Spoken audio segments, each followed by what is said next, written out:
Hello viewers, this is IT System Admin and Information Technology Learning tutorial channel for you.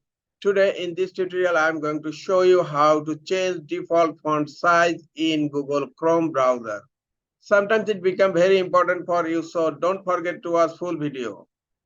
To change font size, click on three dot icon on upper right corner. Now click on settings. Now click on appearance. Now you will find font size here, and by default custom is selected.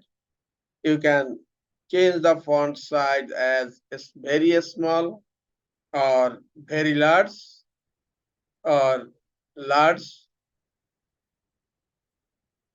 I am selecting medium. If you want to customize fonts, click on customize fonts, and you can customize font from here as you wish.